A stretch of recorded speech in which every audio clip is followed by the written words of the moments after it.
Boa noite a todos! Com a graça de Deus e em nome de Jesus, estamos iniciando mais uma transmissão aqui no canal O Caminho Estreito.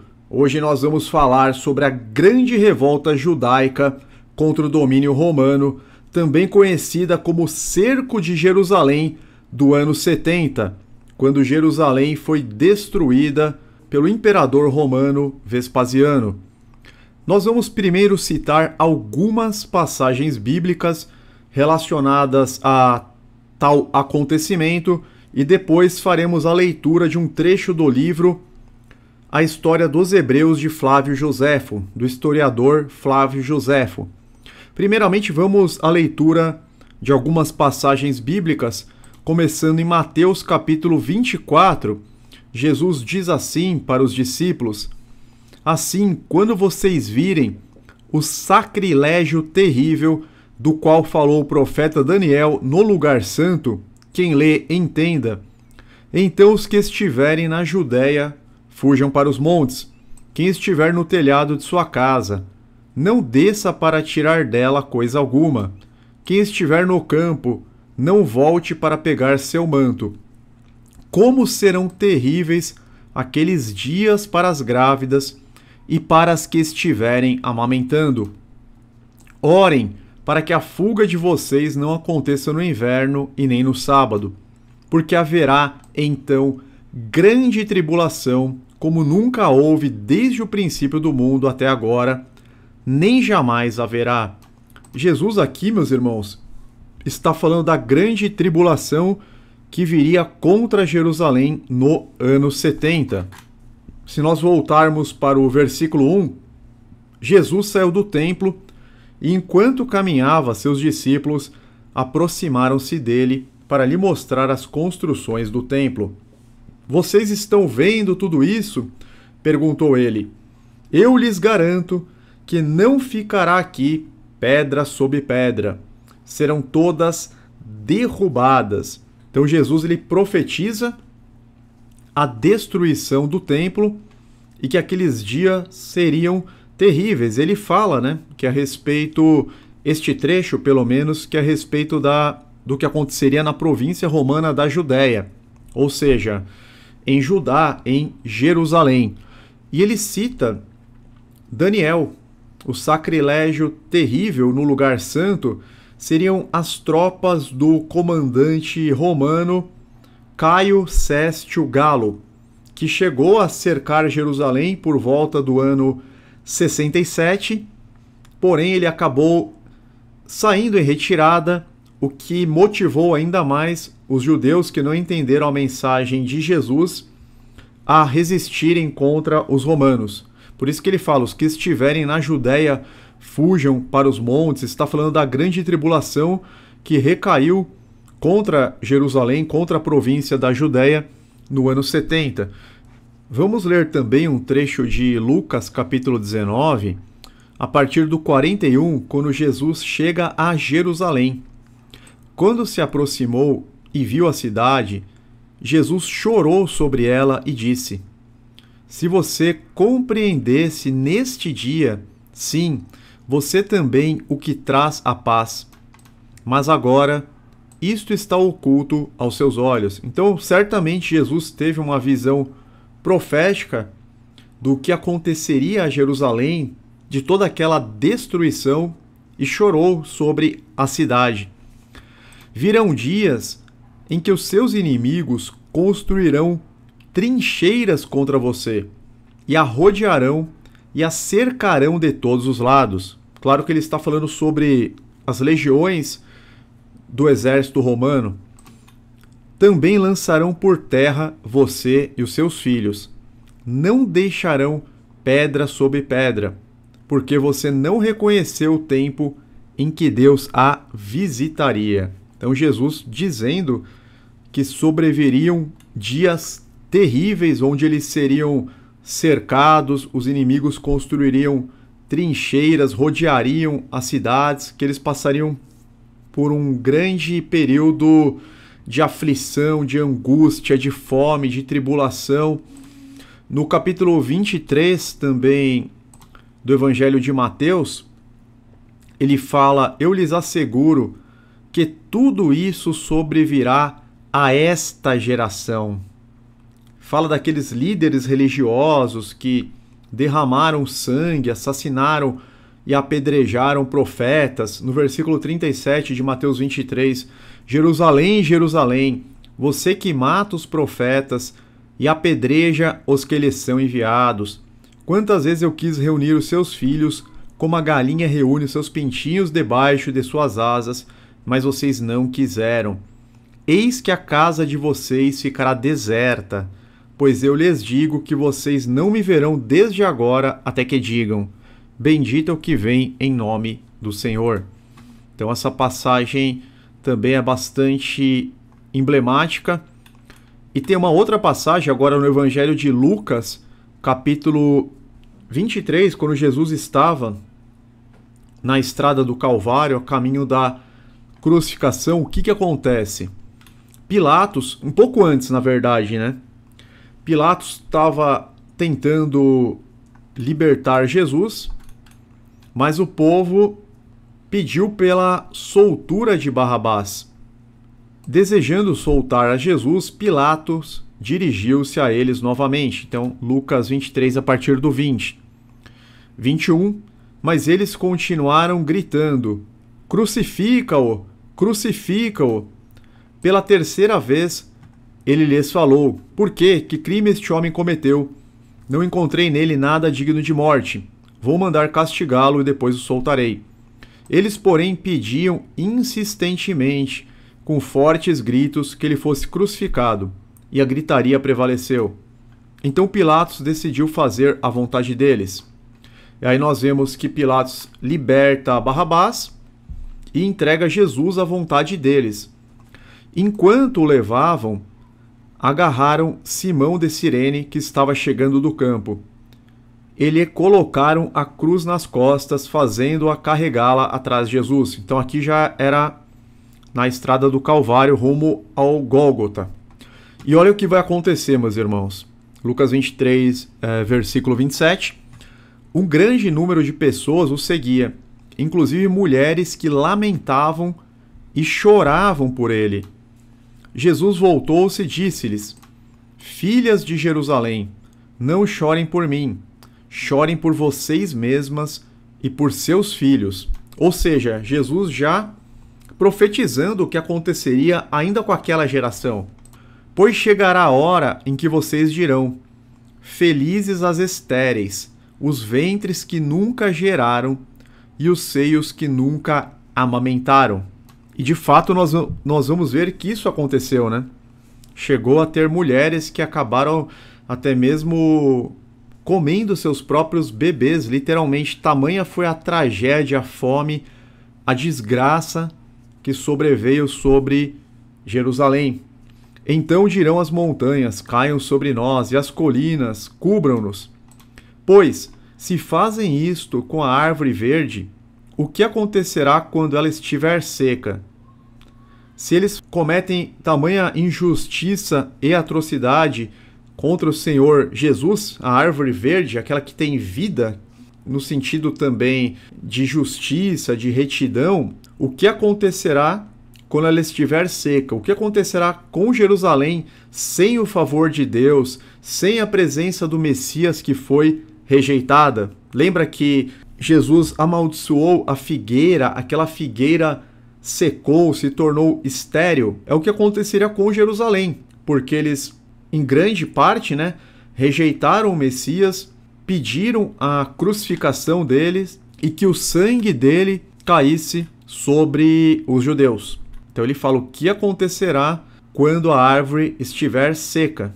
Ou seja, não vou mais estar aqui, a rejeição terá se consumado e aquilo que vocês disseram, né, de fato vai acontecer. Crucificam, crucificam, que o sangue dele caia sobre nós e sobre os nossos filhos.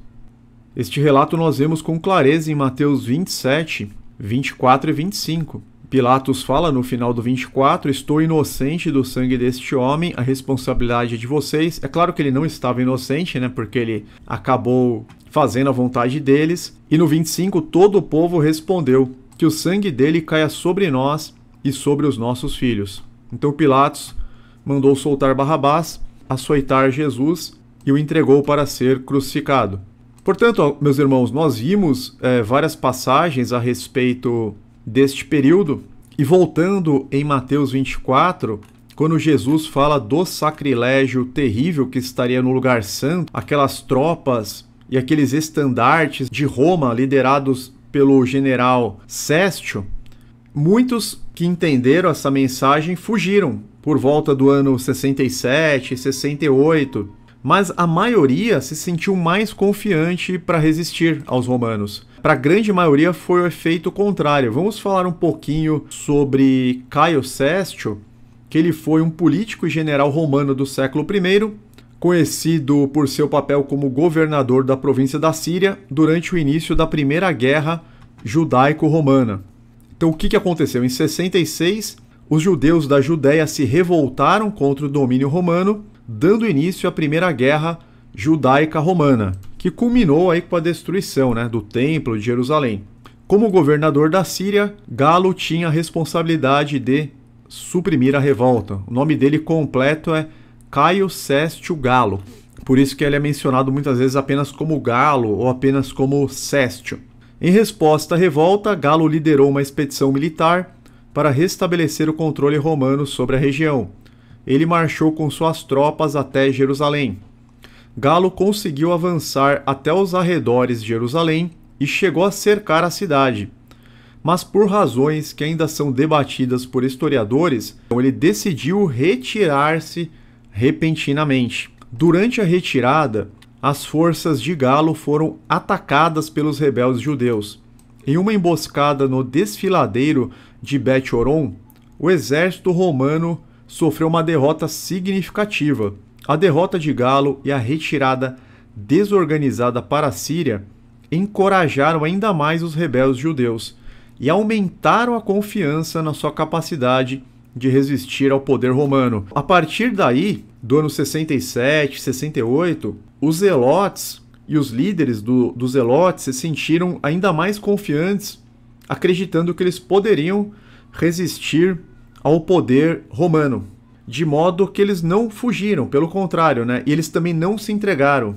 Havia proposta para que eles se entregassem em paz, mas eles não aceitaram, eles lutaram até o final, e o final foi a morte de dezenas, centenas de milhares de judeus, a prisão de muitos também, muitos foram crucificados, foi algo terrível. A falha de Galo em suprimir a revolta levou à intensificação do conflito. O imperador Nero, alarmado pela situação, nomeou Vespasiano para tomar o comando das operações militares na Judéia. Na verdade, Nero ele morreu no ano 68 e Vespasiano se tornou imperador no ano 69. Então, Vespasiano, no ano 70, ele era o imperador. E o filho dele, o Tito Vespasiano, era como se fosse o general, o comandante militar de Roma. Eventualmente, Vespasiano e seu filho Tito conseguiram suprimir a revolta, culminando na destruição de Jerusalém e do templo em 70 d.C., no ano 70 da nossa era, como Jesus profetizou. Agora, meus irmãos, vamos à leitura de alguns trechos do livro do historiador Flávio Joséfo, o livro A História dos Hebreus. Capítulo 16. Quantos eram os que seguiam o partido de Simão e o de João? A divisão dos judeus foi a verdadeira causa da queda de Jerusalém e de sua ruína. Isso aqui é claro que é o título que o próprio historiador atribuiu, Então nós não vamos ler como uma obra inspirada pelo Espírito Santo, mas como um livro de história, mas é um livro de história que relata com bastante fidelidade o que aconteceu naquela época. Simão e João eram dois líderes zelotes, tá, meus irmãos? Os mais valentes e os mais obstinados dos facciosos seguiam o partido de Simão.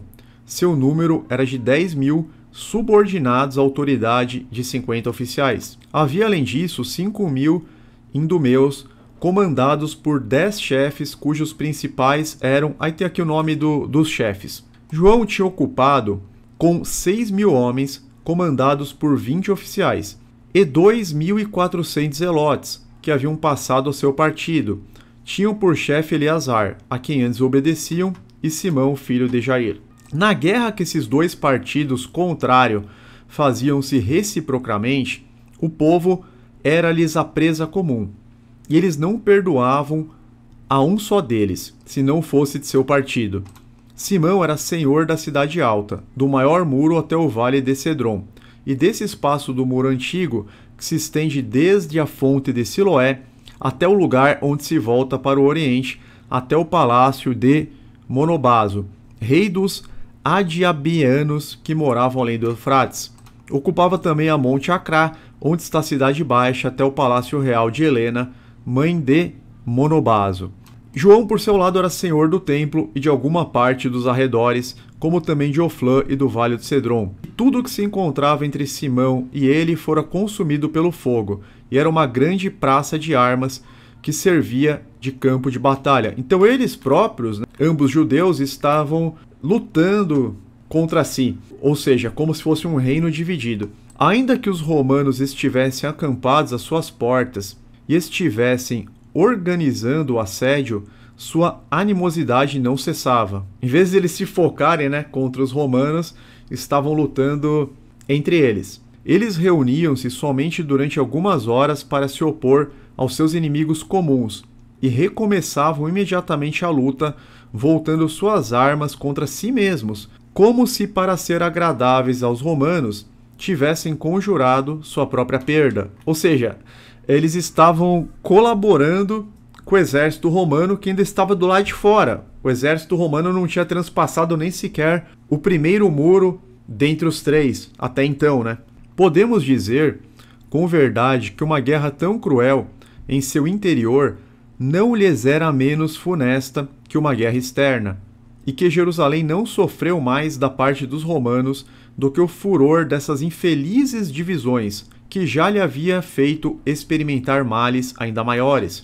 Assim, não tenho receio de afirmar que é principalmente a esses inimigos de sua pátria, e não aos romanos, que devemos atribuir a ruína desta poderosa cidade, e que a única glória que lhes pode caber é ter exterminado esses malfeitores, cuja impiedade unida a tantos outros crimes que nem poderíamos imaginar, lhe tinha destruído a união que lhe dava muito mais força que as suas mesmas muralhas. Não podemos, pois, dizer com razão que os crimes dos judeus são a verdadeira causa de suas desgraças e que os romanos lhes fizeram sofrer foi um castigo? Foi um justo castigo? Deixo, porém, a cada qual que julgue como lhe aprouver. Então, isso aqui é uma opinião do historiador, dizendo que a maldade dos judeus, o crime dos judeus, teria atraído o castigo dos romanos como um justo castigo. Nós sabemos, claro, que foi juízo de Deus contra eles, que rejeitaram o Messias, que entregaram o Messias à morte. Capítulo 17.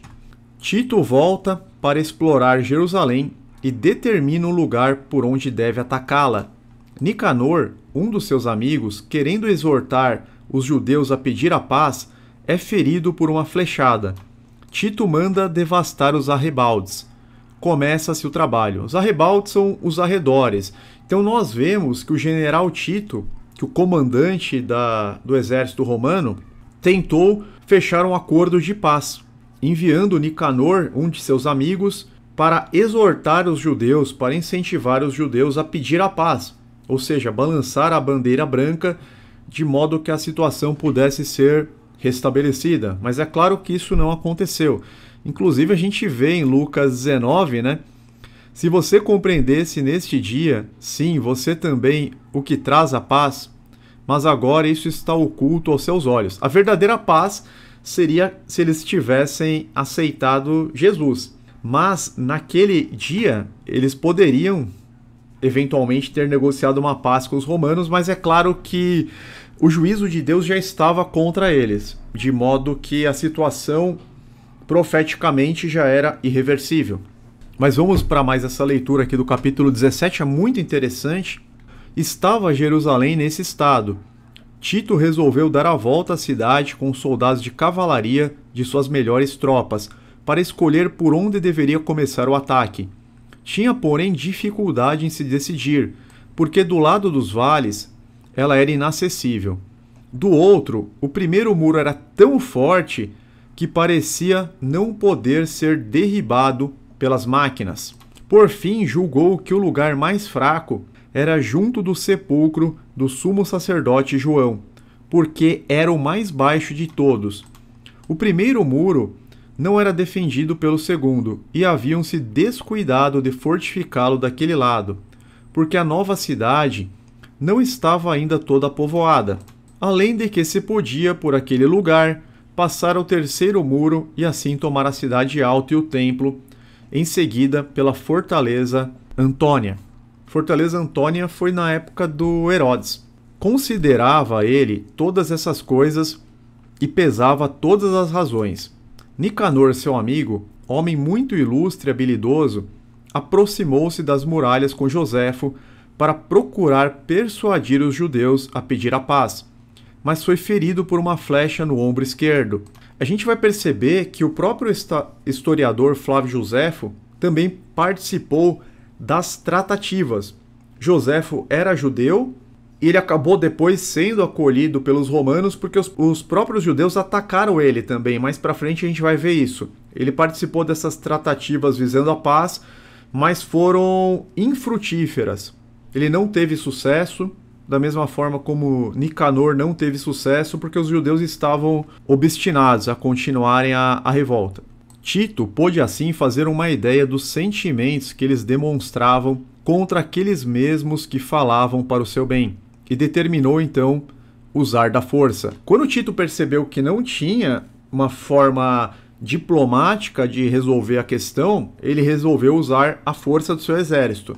Assim, permitiu aos soldados que devastassem os arrebaldes e se servissem do material para elevar suas plataformas.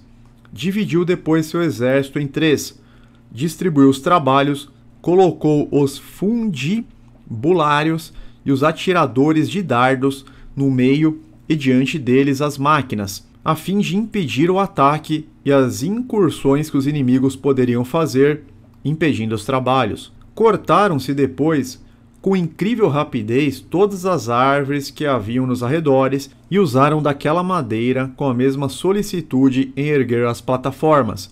Todos os homens do exército cooperavam com seu trabalho. Os judeus, por outro lado, tinham tudo o que lhes poderia servir para a defesa.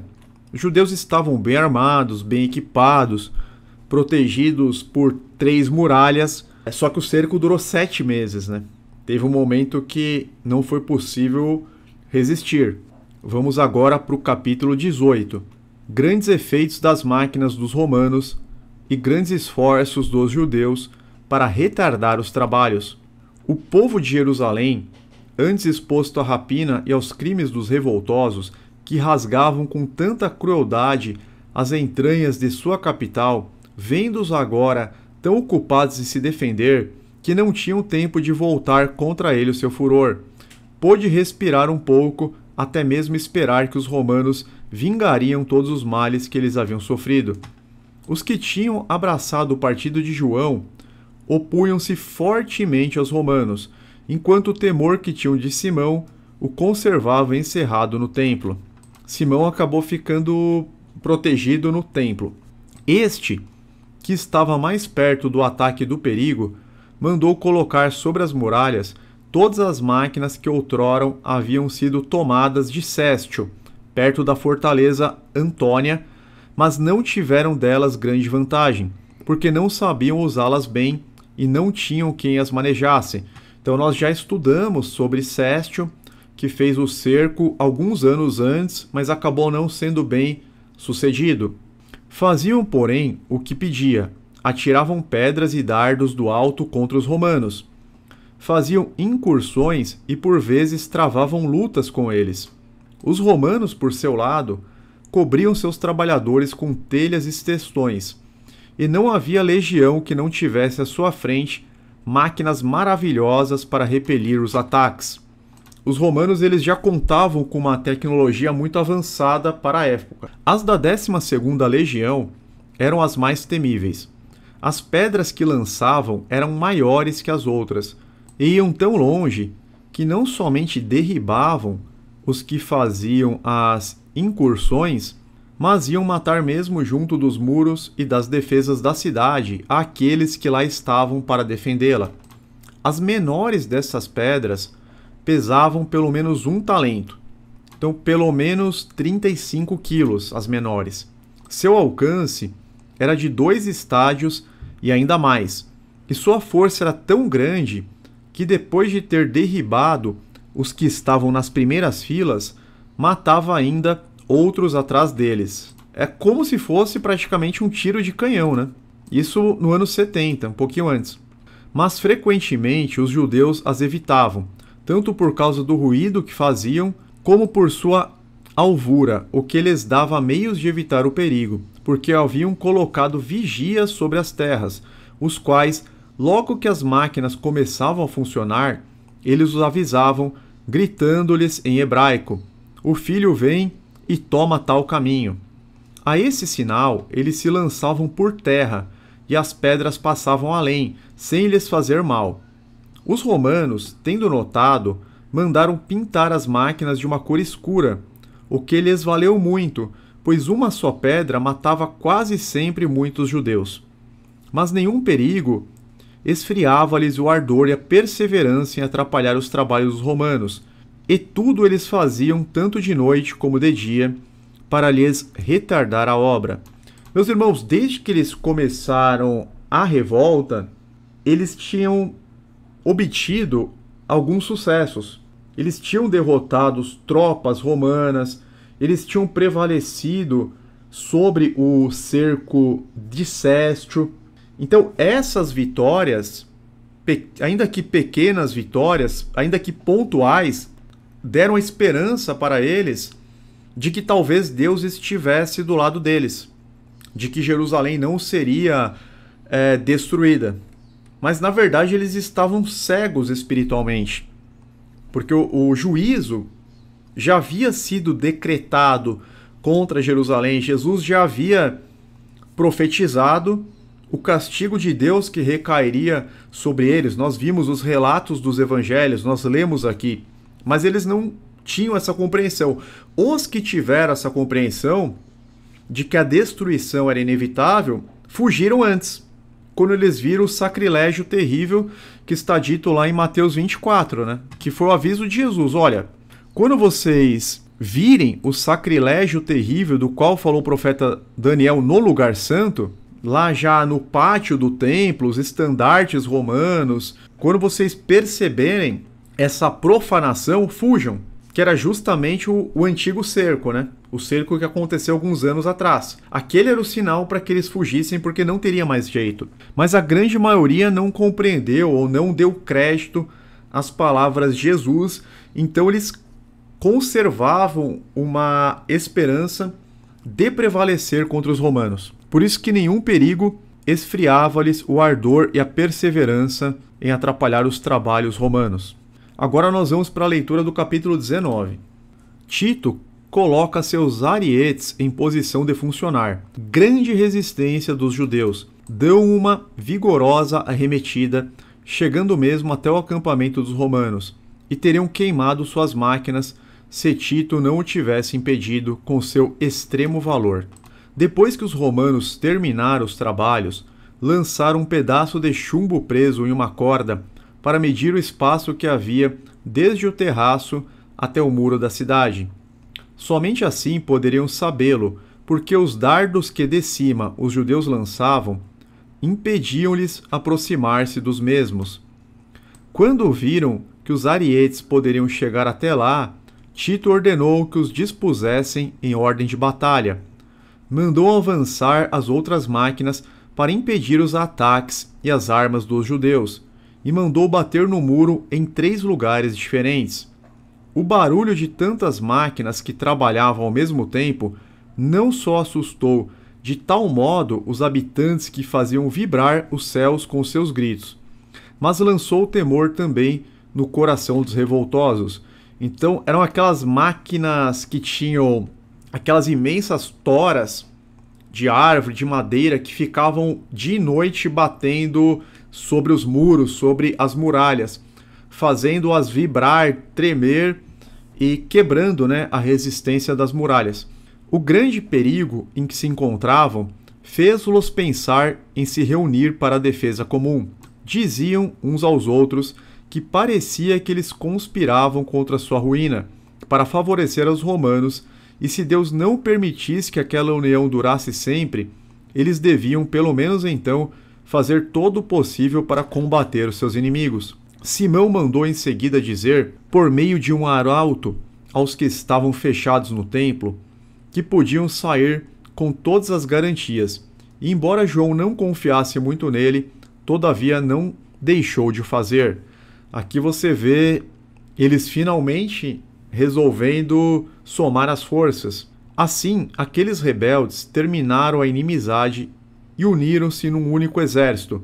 Depois de se terem distribuído pelas muralhas e pelas defesas, começaram a atirar grande quantidade de fogo e de dardos contra as máquinas dos romanos e contra os que manejavam os arietes. Vamos pegar aqui a imagem de um ariete para ficar mais claro para os irmãos.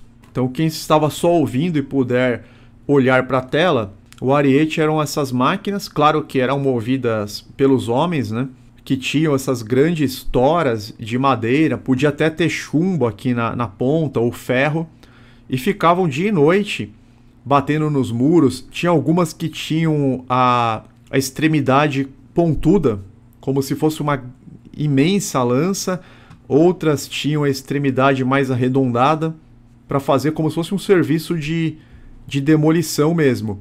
E aqui em cima você vê os judeus resistindo, jogando pedras sobre eles, lançando dardos, flechas, fogo.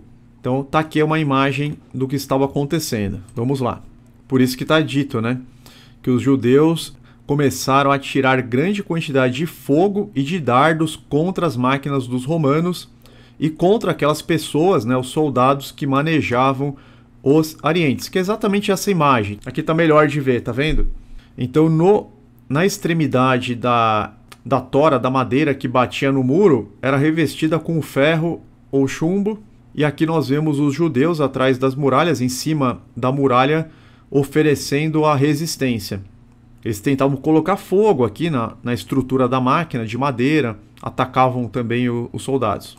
Os mais corajosos saíam mesmo em grandes grupos, derrubavam os abrigos das máquinas e mostravam com seu extremo valor que só lhes faltava ter tanta perícia da guerra quanto tinham de ousadia e de coragem. Tito, que estava sempre presente para auxiliar onde fosse preciso, colocou a cavalaria e arqueiros em redor das máquinas para repelir os que vinham incendiá-las. Os que estavam nas torres não deixavam de atirar dardos para que os arietes não pudessem trabalhar, mas o muro em que eles batiam era tão forte que resistia aos seus golpes. Então esse muro aqui, ele tinha uma força impressionante, era um muro muito espesso, muito grosso, muito resistente, que resistia por um bom tempo a essas máquinas. O ariete da 5ª Legião abalou somente o canto da torre que se elevava sobre o muro, mas este ficou sempre firme quando ela caiu. Os judeus suspenderam temporariamente as incursões e aguardaram o momento quando os romanos estavam dispersos pelos campos, ocupados em seus trabalhos, porque julgavam que o cansaço e o medo tinham feito os judeus se retirarem. Estes saíram então pela porta falsa da torre de Hípicos, incendiaram-lhes os trabalhos e chegaram até seu acampamento. Ante esse ruído, os que estavam mais próximos reuniram-se, os que estavam mais longe vieram prontamente unir-se a eles. A coragem sobrepujou então a disciplina dos romanos. Os judeus, por primeiro, puseram em fuga os que encontraram e afugentaram os que se haviam reunido. O combate maior foi perto das máquinas. Fizeram de tudo para incendiá-las, mas os romanos também se esforçavam para impedi-lo. Gritos confusos erguiam-se de ambos os lados e vários dos que se encontravam nesse choque tão violento morreram na luta. A força e o desprezo pela morte que os judeus demonstraram nessa ocasião continuavam a lhes dar vantagem. Os soldados recrutados em Alexandria sustentaram tão generosamente seu ataque que, contra toda a expectativa naquele dia, eles passaram por mais valentes que os romanos. Aqui a gente vê um grande empenho, dos judeus. Tito, então, chegou com um grupo da sua melhor cavalaria, atacou com tanta força os inimigos que ele sozinho matou 12, pôs os restantes em fuga e os perseguiu até as muralhas, preservando assim suas máquinas da destruição, que já lhe parecia inevitável. Mandou crucificar à vista dos mesmos judeus um deles, aprisionado no combate, para ver se com tal espetáculo lançaria o terror em seu espírito. Depois que se retirou, um chefe dos idumeus, chamado João, querendo falar com um soldado que ele conhecia, foi morto por uma flecha atirada por um árabe.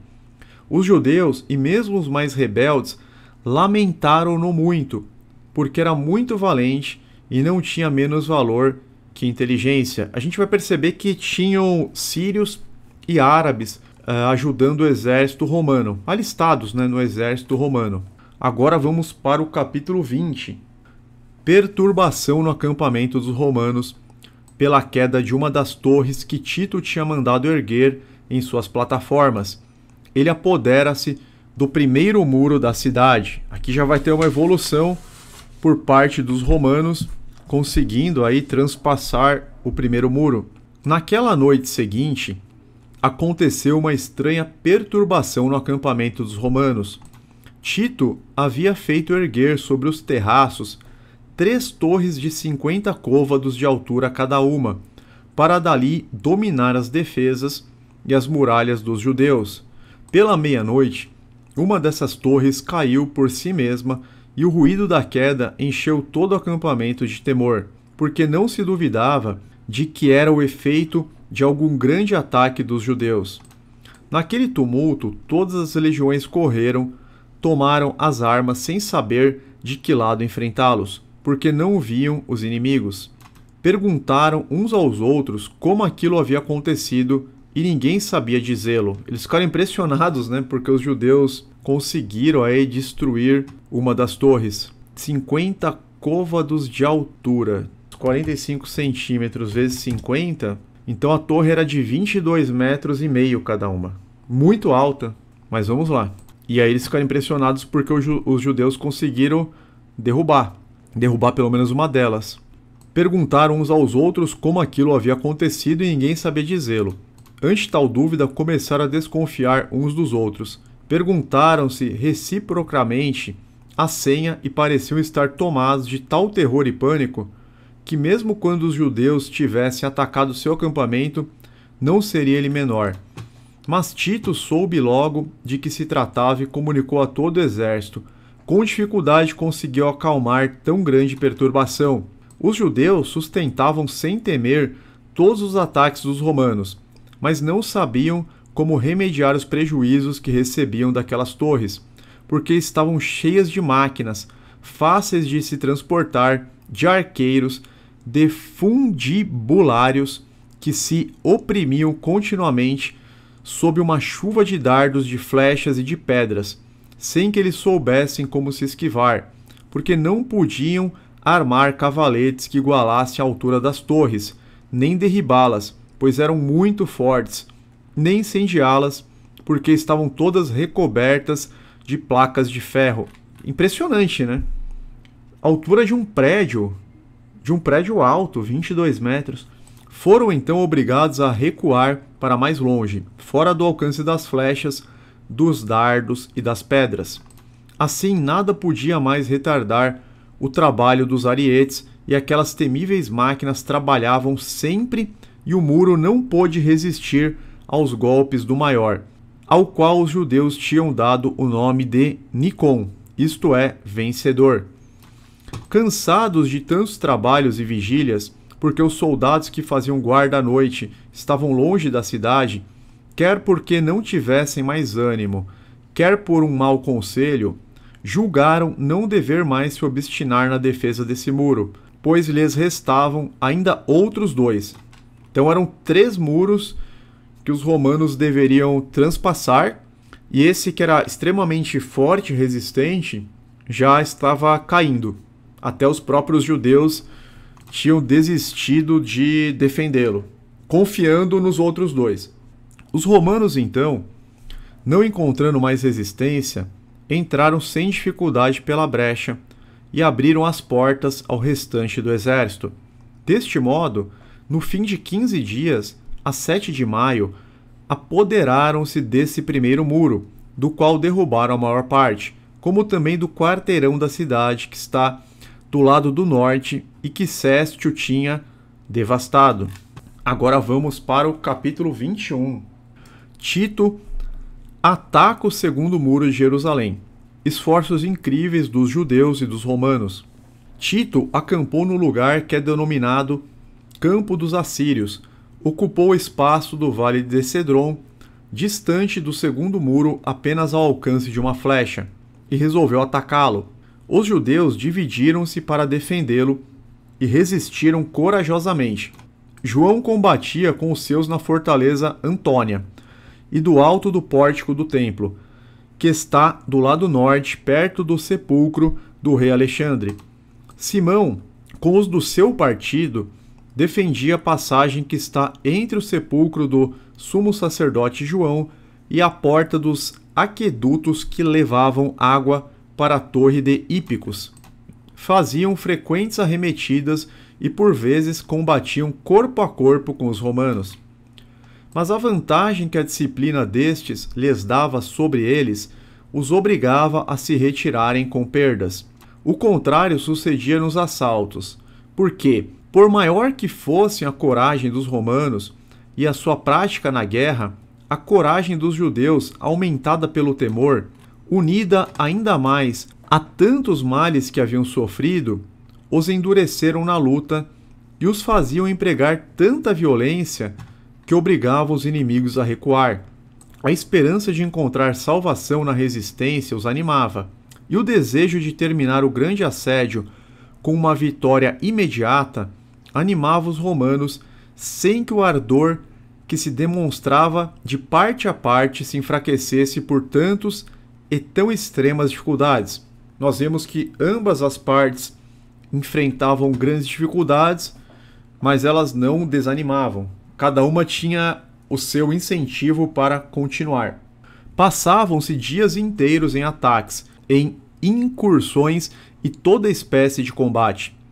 A fadiga das noites era ainda mais difícil a suportar do que a do dia, porque eles passaram-na sem dormir pelo temor contínuo em que os judeus viviam de que lhes tomasse o muro de improviso num assalto geral e pelo temor que os romanos tinham de que os judeus atacassem seu acampamento. Então eles acabavam nem dormindo de lado a lado. Assim, uns e outros, depois de ter passado toda a noite em armas, estavam prontos a recomeçar o combate quando raiava o dia. Jamais emulação foi maior que a que levava os judeus à porfia, ao perigo, para agradar aos seus chefes, e particularmente a Simão, pelo qual todos os do seu partido tinham tanto amor e tanto respeito que não havia um só que não estivesse pronto a se matar se ele o ordenasse. Quanto aos romanos, que coragem não lhes dava a ocasião em que se encontravam de vencer sempre guerras quase perpétuas, seus contínuos exercícios, a grandeza de seu império e principalmente o fato de combaterem sob as vistas de tão grande general. Aquele admirável príncipe estava presente em toda parte e não deixava os grandes serviços sem recompensa. Está falando de Tito aqui, do comandante.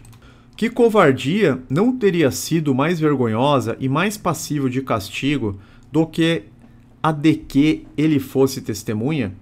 Que outra vantagem poderia igualar a glória de se tornar digno dela por atos extraordinários de valor e de estima daquele que, sendo já declarado César, seria um dia senhor do mundo?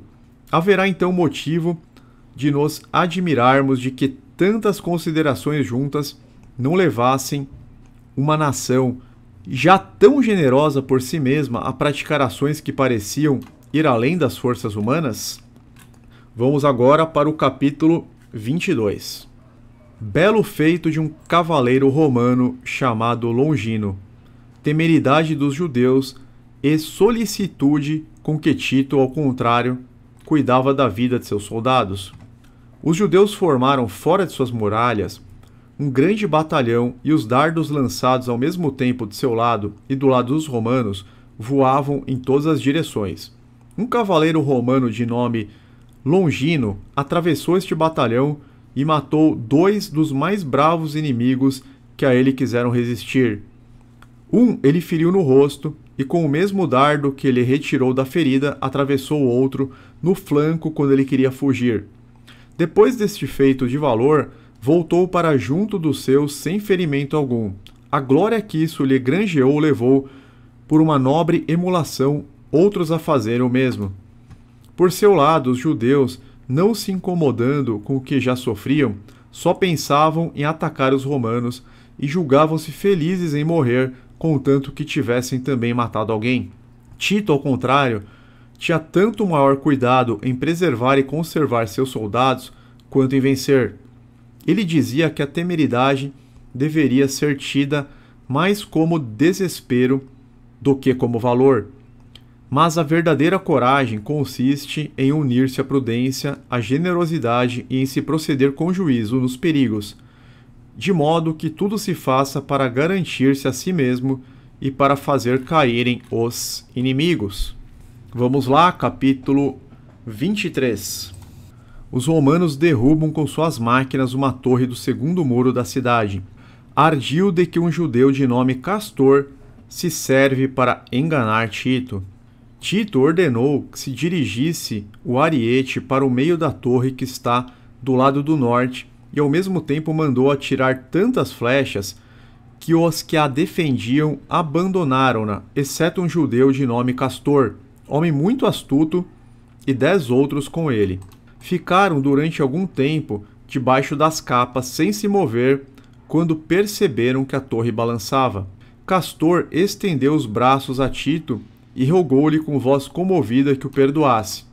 O príncipe, cuja extrema bondade tornava-o fácil a se comover, acreditou naquelas palavras e na persuasão de que os judeus estavam arrependidos de se terem envolvido naquela guerra. Ordenou que detivessem o trabalho dos arietes, proibiu que se atirassem contra Castor e seus companheiros e permitiu-lhe dizer o que desejava. Respondeu ele que queria chegar a um acordo. Tito respondeu-lhe que faloia de boa mente e que se todos os outros eram do seu parecer, ele estava pronto a fazer a paz. 5 dos que estavam com Castor fingiam ter as mesmas ideias e os outros 5 clamavam que queriam morrer antes que ficar escravos dos romanos. Durante essa discussão, os romanos não atiravam mais e haviam cessado o trabalho dos arietes. Castor, então, mandou dizer a Simão o que se estava passando, a fim de que ele pudesse aproveitar-se disso enquanto continuava a enganar Tito e a fingir tentar persuadir seus companheiros a querer a paz. Então, Castor estava tentando enganar o comandante Tito de que ele estaria negociando aí um cessar-fogo, digamos assim, mas na verdade não havia essa intenção. Eles, por outro lado, para confirmar a dissimulação, clamavam que não podiam tolerar tais palavras, e depois de se terem dado golpes de espadas, mas somente sobre as armas, atiraram-se ao chão como se tivessem morrido.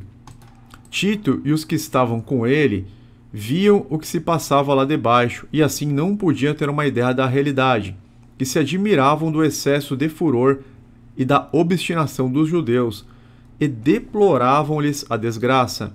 Castor foi ferido no rosto por uma flecha, retirou-a, mostrou-a a Tito, queixando-se severamente por lhe a terem atirado. O príncipe mostrou desaprovar o ato e disse a Joséfo, que estava perto dele, que ele fosse tocar a mão como penhor de sua palavra. Mas este pediu-lhe que ele o desculpasse, porque estava certo de que tudo aquilo era falso, e fez também que seus amigos, os quais se ofereciam para fazê-lo, não o fossem também.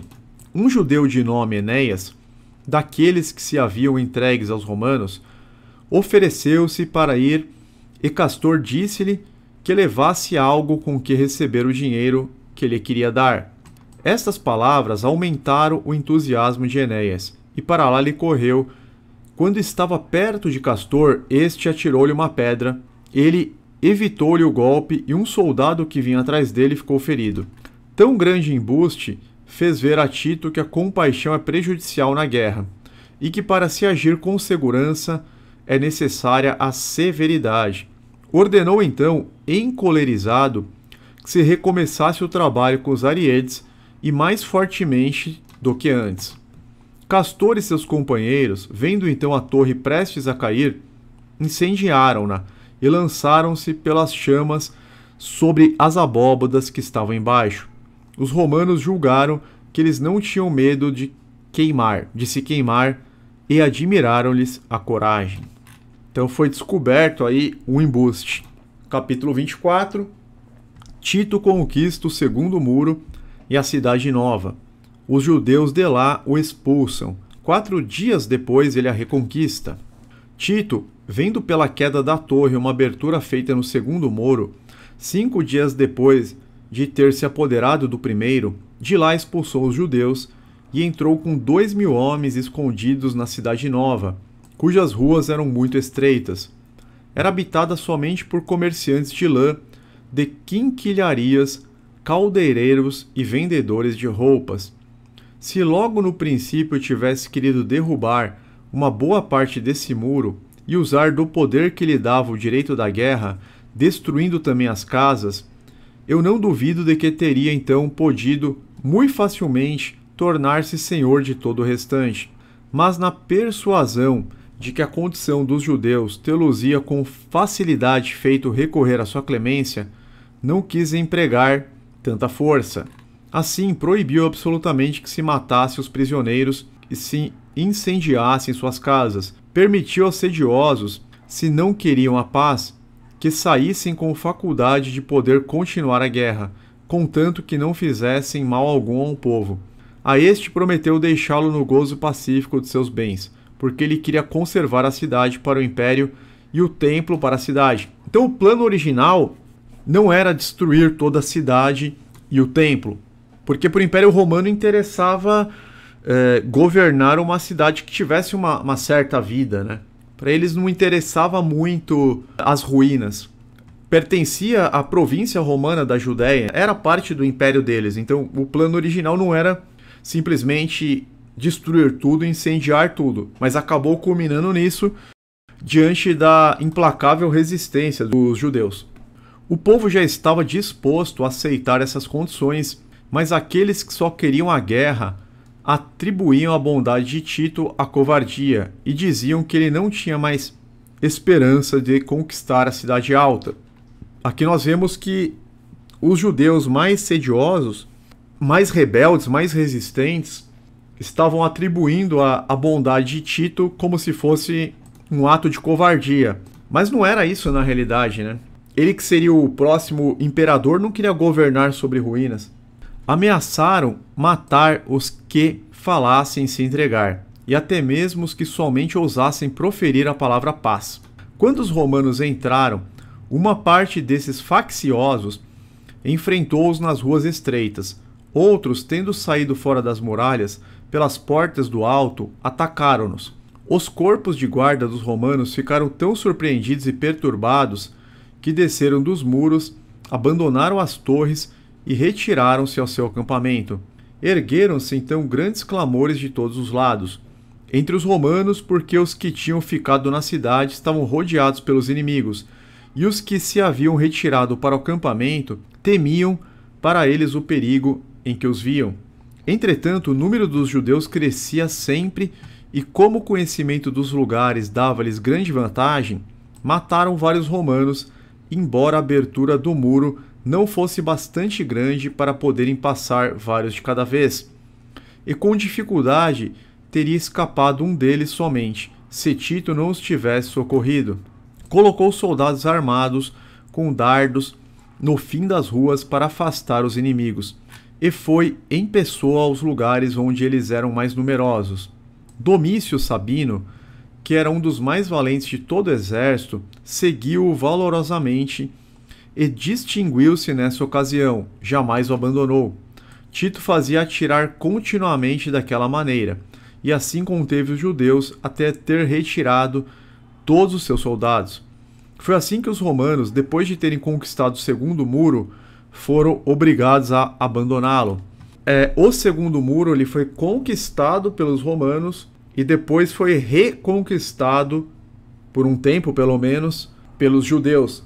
E o que vai acontecer?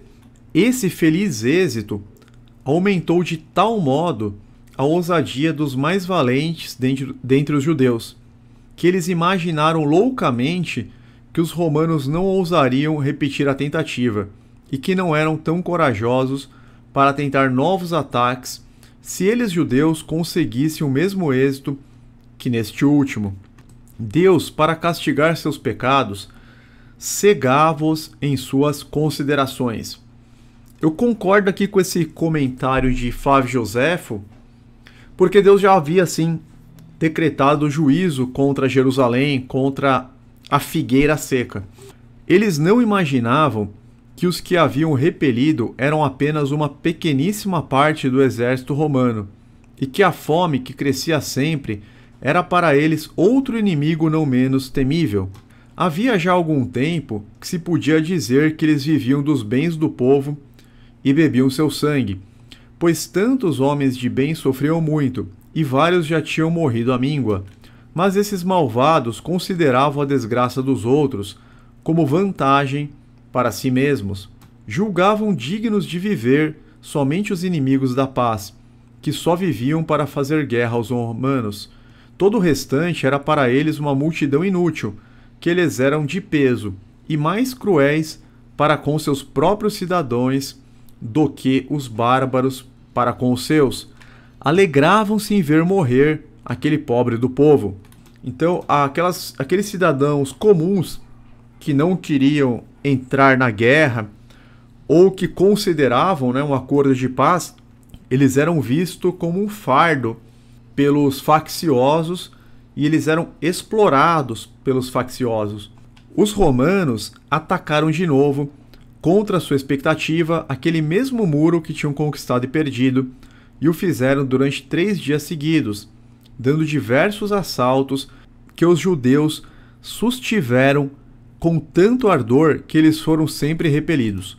Mas no 4º dia, Tito preparou um ataque tão violento que os judeus não puderam sustentá-lo, e assim pela 2ª vez ele se apoderou desse muro. Mandou então destruir tudo o que estava do lado do norte e colocou guardas nas torres que estão voltadas para o sul. Dessa vez, meus irmãos, ele mandou destruir aquelas casas, comércios, aquela parte da cidade, que não era o plano original, mas teve tanta resistência que ele mandou destruir tudo que estava do lado norte e colocou guardas nas torres. Agora vamos ao capítulo 25. Tito, para assustar os judeus, manda desfilar na sua presença todo o exército. Organiza depois 2 ataques contra o 3º muro e manda ao mesmo tempo Joséfo, autor dessa história, exortar os rebeldes a pedir-lhe a paz. Então o próprio escritor, o próprio historiador Flávio Joséfo foi convocado para negociar aí a rendição. Tito resolveu então atacar o 3º muro, mas como julgava não ter necessidade para isso de muito tempo, quis dar a oportunidade aos rebeldes de voltar à obediência, na persuasão de que a destruição do 2º muro faria muita impressão no seu ânimo, pois a carestia também era tão grande que eles não podiam, com todos os seus roubos, subsistir por muito tempo, ao passo que seu exército estava provido de tudo. Ou seja, eles já estavam passando fome, com falta de alimentos, com falta de praticamente tudo. Chegou o dia em que ele devia fazer uma exibição de todas as suas tropas, dispô-las em ordem de batalha nos arrebaldes, num lugar onde os judeus as podiam ver, e mandou pagar o soldo, o salário a todos os homens.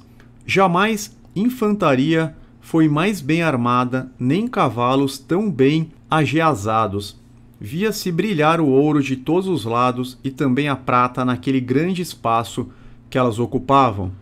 O exército era um exército aí majestoso, mas quanto tal espetáculo era agradável aos romanos, tanto parecia terrível aos judeus.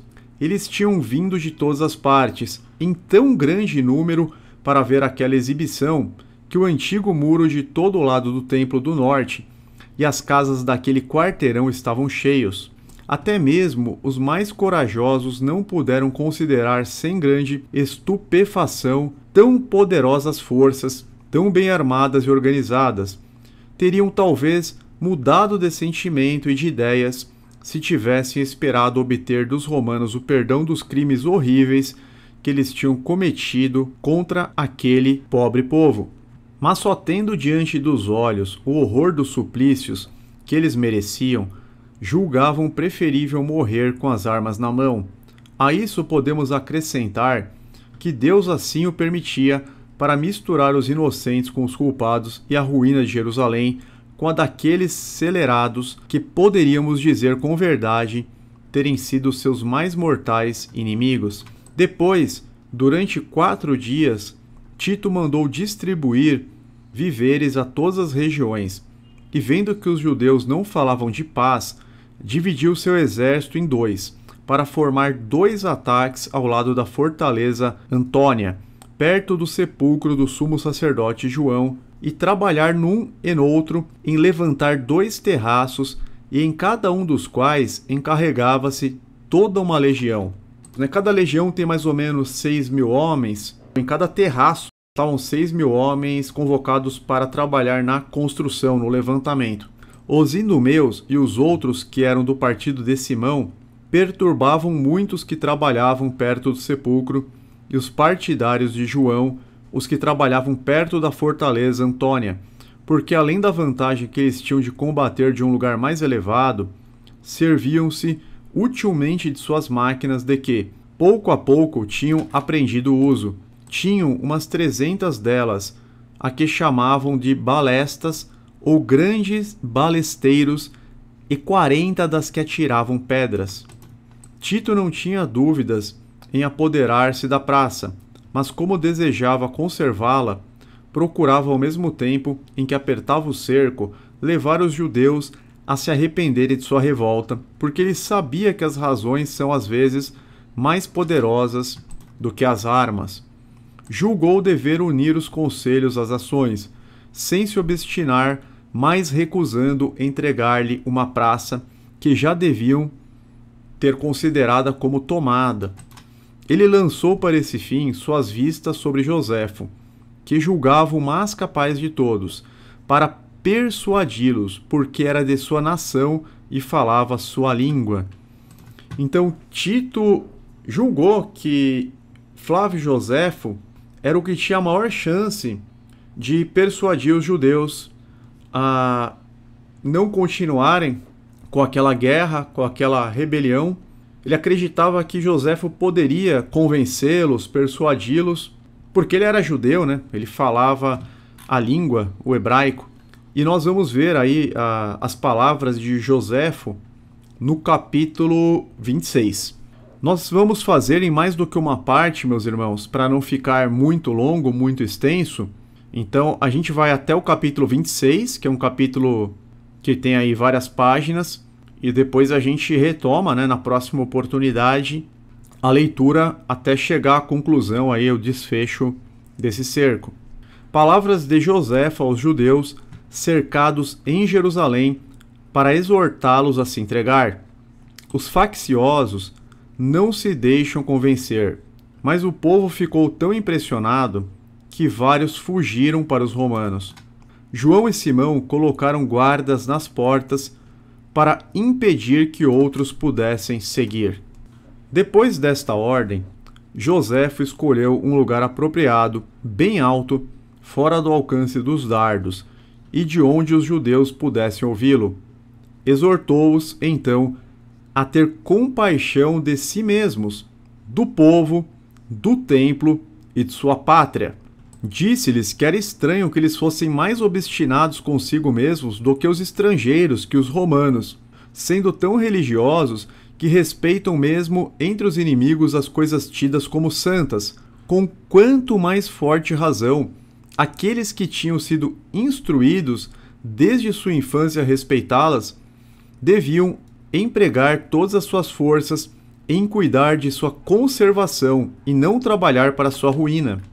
Porque, da forma como eles estavam procedendo, o templo de Deus acabaria sendo atingido. Que as mais fortes de suas muralhas estavam destruídas, restando-lhes apenas uma, a mais fraca de todas. Era-lhes fácil ver que não poderiam resistir mais ao poder dos romanos, que eles deveriam estar acostumados a lhes estar sujeitos, e embora seja glorioso combater para defender a própria liberdade, é com isso que mais dela se goza, mas depois de tê-la perdido e obedecido durante longo tempo, querer sacudir o jugo é mais trabalhar para perecer miseravelmente do que se libertar da servidão. Que se é vergonhoso estar sujeito a um poder desprezível, não o é ter como senhores aqueles que reinam em toda a terra. Pois, que país está isento de domínio dos romanos, senão aquele que um excessivo calor ou frio insuportável o teria tornado inútil? Ou seja, ele fala que o Império Romano dominou o mundo todo, exceto terras que não têm utilidade, né, que são extremamente frias, ou um calor estarrecedor que nem vale a pena controlar. Que se via que de todos os lados a fortuna lhe estendia os braços e Deus, que tem em suas mãos o império do mundo, depois de tê-lo no correr dos séculos dado a diversas nações, tinha então estabelecido a sua sede na Itália. Que quem não sabe que não apenas os homens, mas os animais também cedem, como por uma lei invencível da natureza, aos que os sobrepujam em força, e que os homens, aos quais se pode disputar a glória das armas, sempre saem vitoriosos? Que assim ainda que seus antepassados não lhes fossem inferiores, nem em força nem em coragem, não tinham tido vergonha de se submeter àqueles invencíveis conquistadores que eles viam que Deus conduzia pela mão ao soberano poder. Que ele não compreendia em que eles se podiam fundar para continuar a resistir, vendo que os romanos já se tinham apoderado da maior parte da cidade, e que quando mesmo eles deixassem de atacar e suas muralhas estivessem ainda inteiras, eles não podiam evitar perecer pela fome, flagelo, o mais temível de todos, porque suas forças vão sempre crescendo e que já começara a dizimar o povo, e assim, bem depressa, exterminaria todos os soldados se eles não encontrassem um meio de combater contra a fome e fossem os únicos capazes de vencer aqueles males que são sem remédio. Ou seja, José está falando, mesmo que os romanos parassem de atacar, somente o cerco faria com que vocês morressem de fome. Não tem sentido, né, a resistência. É isso que ele está falando. Joséfo acrescentou que a prudência obriga a mudar de opinião antes de se ter chegado aos últimos extremos, que os romanos esqueceriam todo o passado, contanto que eles não continuassem sua obstinação, porque eles eram moderados na vitória e preferiam o que lhes era útil à vã satisfação de seguir o movimento de sua cólera, e que assim como eles julgavam que não lhes era interessante encontrar uma cidade sem habitantes, uma província deserta, aquele grande príncipe destinado para a sucessão do império estava pronto a lhes conceder a paz. Se não aceitassem, ele não perdoaria a um só, porque não podiam recusá-la sem se tornar indignos de todo perdão. Joséfo está explicando o seguinte, olha, o grande príncipe é Tito, que se tornaria o próximo imperador, ou seja, destinado à sucessão do império, que para ele seria mais interessante uma cidade em pé, com seus habitantes, com seu comércio, com a vida, né? Mas Jesus fala o seguinte lá em Mateus, a gente já sabia, né? Eis que a casa de vocês ficará deserta. Então a profecia que tudo seria desolado. Até mesmo por isso, os judeus continuaram na obstinação, mesmo não havendo mais sentido em resistir. Continua a leitura aqui, que depois de 2 dos seus muros terem sido derrubados, eles não podiam duvidar de que o terceiro seria bem depressa também reduzido às mesmas condições, e que ainda que sua cidade fosse inexpugnável, eles não poderiam duvidar, como acabara de dizer, que a fome não a reduzisse à obediência dos romanos. Vários daqueles que ouviram de cima das defesas a Joséfo assim falar, zombaram dele. Outros injuriaram-no e alguns até mesmo atiraram-lhe dardos. Vendo então que misérias tão graves não eram capazes de os comover, julgou dever falar-lhes do que havia acontecido no tempo dos seus antepassados e disse-lhes: miseráveis que sois, vos esquecestes talvez de onde vos veio auxílio em todos os tempos? Será por meio das armas que pretendeis vencer os romanos, como se devesseis às vossas próprias forças a vitórias que tendes obtido? E esse Deus Todo-Poderoso, que criou o universo, não foi sempre o protetor dos judeus quando eles foram injustamente atacados?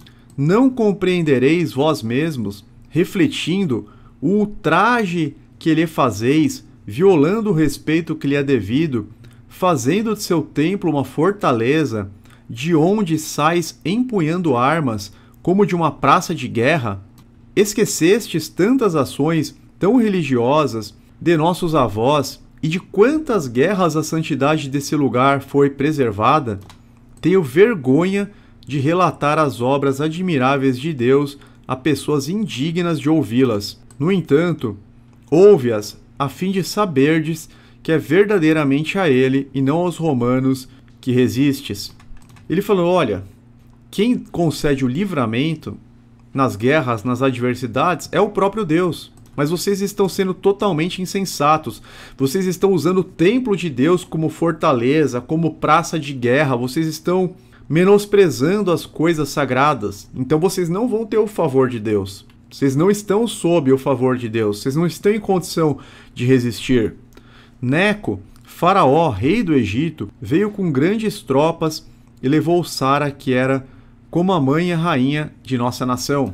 Que fez então Abraão, seu marido, o chefe de nossa raça? Recorreu talvez às armas para se vingar de tal injúria, como teria podido fazê-lo, pois tinha sob suas ordens 318 oficiais, cada um dos quais comandava um grande número de homens? Absolutamente não. Considerou essas forças como inúteis.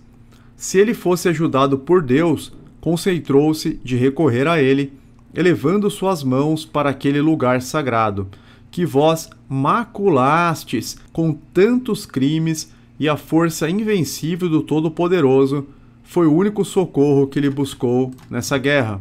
Ele está falando o seguinte: Abraão, diante dessa adversidade, buscou a solução em Deus, somente em Deus. Que efeito produziu tão grande fé? Aquele rei tão temido não lhe restituiu a esposa 2 dias depois, tão pura como lhe havia sido entregue? Ele adorou esse lugar sagrado, onde não tivestes receio de derramar o sangue de vossos irmãos, e os sonhos terríveis que ele teve fizeram-no fugir para o seu país, depois de ter dado muito ouro e prata ao feliz povo, do quais sois descendentes, porque o via tão favorecido por Deus. Que direi da passagem de nossos antepassados pelo Egito? Não viveram eles 400 anos sob uma dominação estrangeira? E embora fossem em um número muito maior para se libertar pelas armas, não preferiram abandonar-se ao governo e à providência de Deus? Quem não conhece os milagres que ele fez para libertá-los? Com quantas espécies de animais ele não devastou esse país? Com quantas enfermidades não afligiu? Como corrompeu os frutos da terra e as águas do Nilo? Como, acrescentando flagelos a flagelos, ele feriu com outras 10 pragas aquele miserável reino? E como, declarando-se ele mesmo o defensor de nossos pais, que ele destinava para seus sacerdotes, os fez sair de lá, e os guiou sem que no meio de tantos perigos um só perdesse a vida? Quando os filisteus tomaram-nos a arca da aliança e ousaram com suas mãos impuras tocá-lo, que não sofreu a Filístia? O simulacro de Dagon não caiu aos seus pés? Essa passagem de 1 Samuel, né? A estátua do deus dos filisteus, Dagon, ficou prostrada sob a arca. E aqueles que se vangloriavam de não tê-lo arrebatado, sentindo suas vísceras estraçalhadas por dores horríveis, não foram obrigados a restituir a arca ao som de símbolos e de trombetas para procurar pela expiação de seu crime, aplacar a cólera de Deus que se declarava tão altamente o protetor de nossos antepassados, porque em vez de recorrer às armas, eles punham somente nele a sua confiança. Os filisteus foram forçados por Deus a devolver a arca, né? Porque Deus lançou enfermidades contra eles. Quando Senaqueribe, rei da Síria, seguido da força de toda a Ásia, veio sitiar a capital da Judéia, sucumbiu ela sob um poder tão prodigioso e nossos avós recorreram às armas para se defender? Está falando sobre aqueles 185 mil soldados de Senaqueribe que foram derrotados por um único anjo do Senhor, sem que os judeus precisassem pegar em armas. As únicas a que se entregaram foram as orações e aos votos. E o anjo do Senhor exterminou quase inteiramente, numa só noite, aquele temível exército. Os assírios viram, no dia seguinte, ao despontar do sol, 185 mil dos seus estendidos mortos por terra. E embora os judeus não pensassem em perseguir os que restavam, seu terror foi tal que eles fugiram com tanto medo como se já sentissem atravessados pela ponta de suas espadas. Não sabeis também que a nossa nação, tendo sido durante 70 anos escrava em Babilônia, ela reconquistou sua liberdade quando o Senhor inspirou a Ciro que lhe adesse, e que depois que este grande príncipe os fez partir para o seu país, eles recomeçaram a oferecer sacrifícios a Deus como a seu verdadeiro libertador? Mas, para não me delongar demasiado a este propósito, que grandes feitos jamais realizaram nossos predecessores, quer pelas armas, quer sem elas, com uma assistência particular de Deus, cumprindo as suas ordens. Eles venciam sem combater quando lhe aprazia dar-lhes a vitória, e eram sempre vencidos quando combatiam sem consultá-lo e sem obedecer-lhe. Isso aqui é muito claro em todo o Antigo Testamento. Todas as vezes que os judeus não contavam com o favor de Deus, eles perdiam as batalhas, mesmo que estivessem em maior número, e todas as vezes que Deus estava a favor deles, que eles estavam em obediência, Deus lhes dava a vitória, ainda que fosse de uma forma totalmente miraculosa.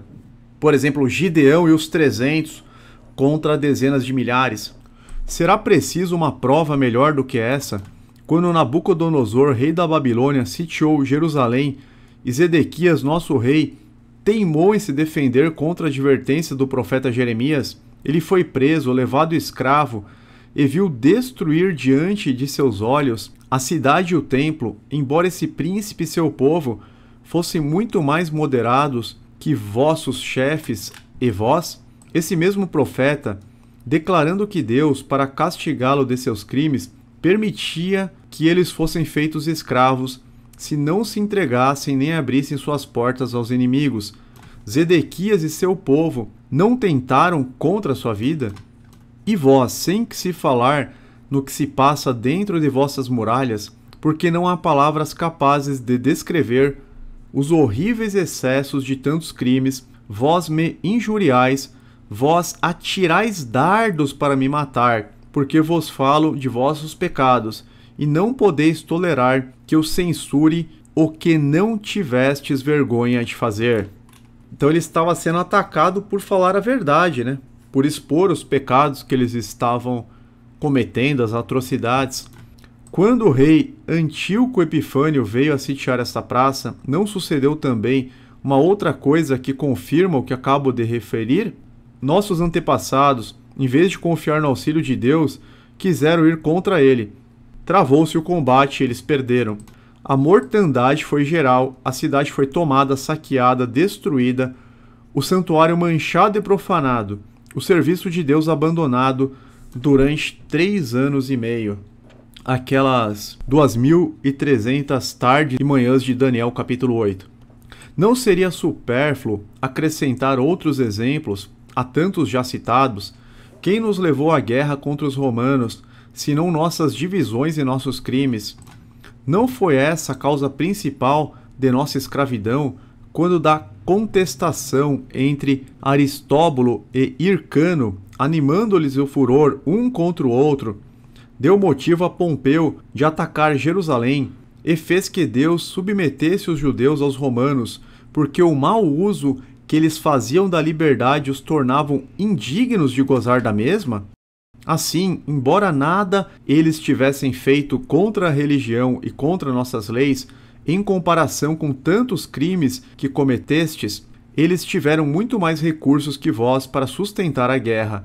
Não puderam manter o assédio, que durou 3 meses, mesmo com mais recursos, hein?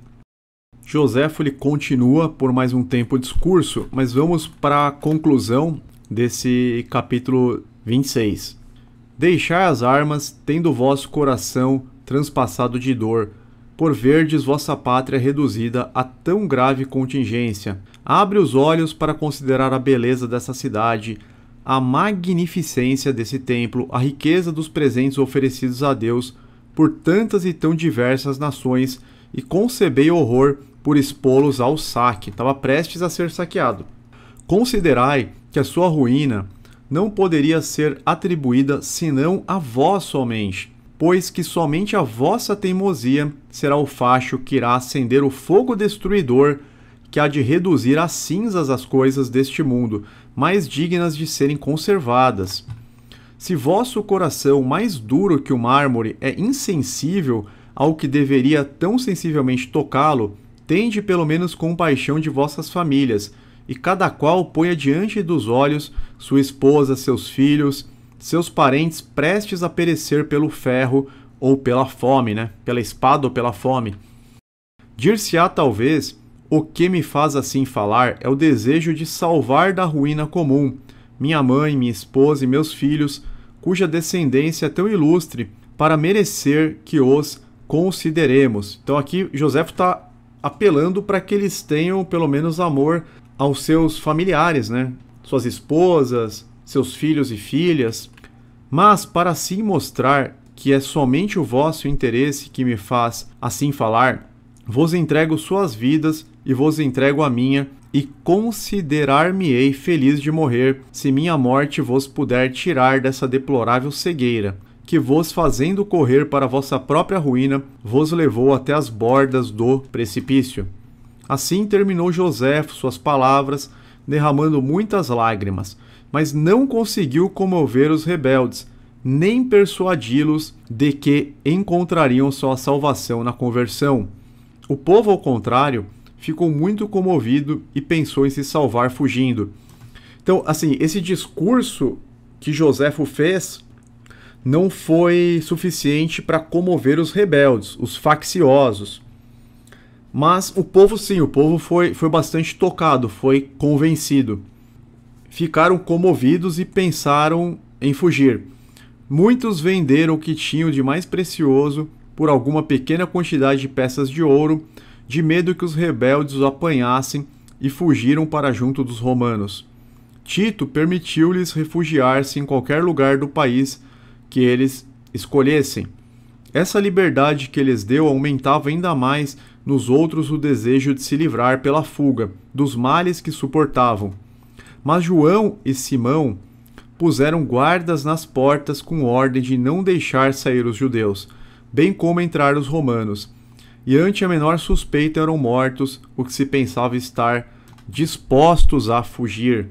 Então eles ficaram tão obstinados que eles não deixavam nem as pessoas comuns do povo fugirem, mesmo elas recebendo uma certa anistia por parte dos romanos. Por isso que Jesus avisou, para que eles fugissem antes, no cerco de Céstio, quando eles vissem o sacrilégio terrível no lugar santo, já no átrio do templo, aquelas estandartes romanos. Mas como a maioria não creu, em Jesus e no seu discurso, eles acabaram sofrendo tão grande tribulação.